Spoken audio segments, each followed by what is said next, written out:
Greetings. Let us talk about the role of methylene blue and indigo carmine spray in GI endoscopy. These are my acknowledgements. And the learning objectives include two. One is to learn about the purpose of methylene blue and indigo carmine spray and how to use it.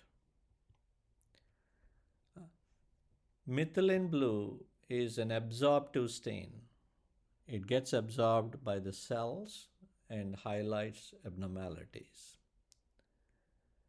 Indigo carmine is a non-absorptive stain.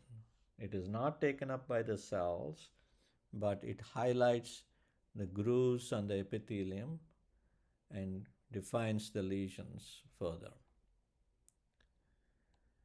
You take saline and the dye and mix it together to get different concentrations.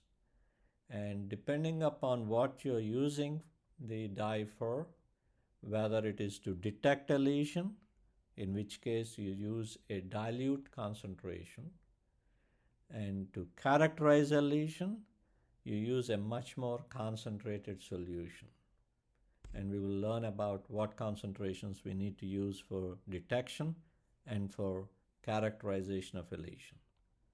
So, once you fill the syringe with dye, get into the habit of labeling the syringe with the solution name, date and time, and it's also a good idea to put your initial.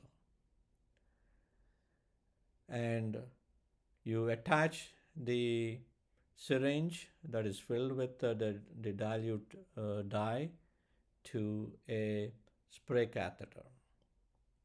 And once you have it ready, make sure you don't let the dye spill all over. You have to be careful. And once the endoscopist reaches the cecum, he will say, I want to spray the dye to detect subtle lesions. So this is used in patients with a long-standing history of at least 8 years of ulcerative colitis or 8 years of Crohn's colitis. And these patients are at high risk for developing cancer. And unlike other cancers, these cancers start as flat lesions, lesions that are flat on the surface and may not be easily detected to the eye. In that condition, we spray the dye, and the dye highlights the subtle, flat, precancerous conditions. This is how you detect lesions in patients with long-standing ulcerative colitis, long-standing Crohn's colitis.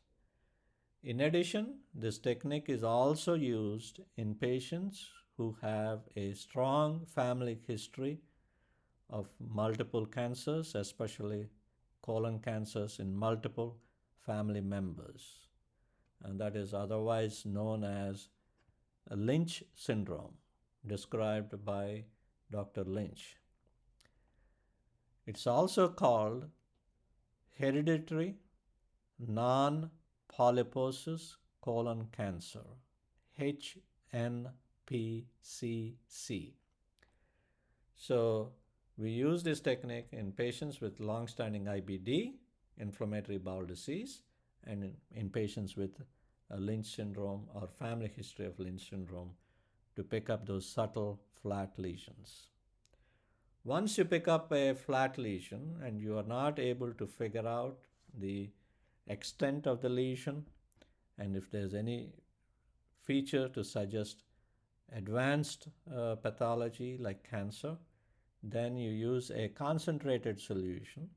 You can see that the color is much more darker, and you spray on the lesion and it will tell you a lot more detail, the extent of the polyp, and also if there is a cancer in the polyp, at least some features you can figure out. So let us go back and summarize these two concepts that we have learned. One concept is lesion detection, where we use a lighter dilution of Indigo Carmine, 0.03% solution. And in order to get that solution, you take 2 ampules of Indigo Carmine and mix it in 250 ml of water. Next, lesion characterization. Require a concentrated solution, 0.13% solution, that is 0.13, and you get that by mixing 1 ampule of Indigo Carmine in 25 ml of water.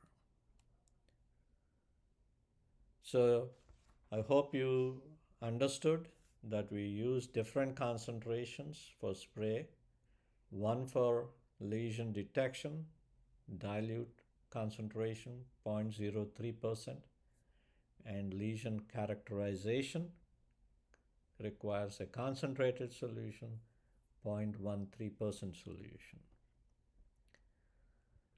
So let me summarize the role of Indigo Carmine or methylene blue and where do we use it. 1, we use it to detect subtle flat lesions in patients who are at high risk for colon cancer, such as patients with inflammatory bowel disease, that is either ulcerative colitis or Crohn's colitis lasting for more than 8 years, and also patients with Lynch syndrome or a family history of Lynch syndrome, otherwise known as HNPCC. In addition to detecting subtle lesions, it is also used for characterizing flat lesions further with a more concentrated solution. I hope this is useful. Thank you.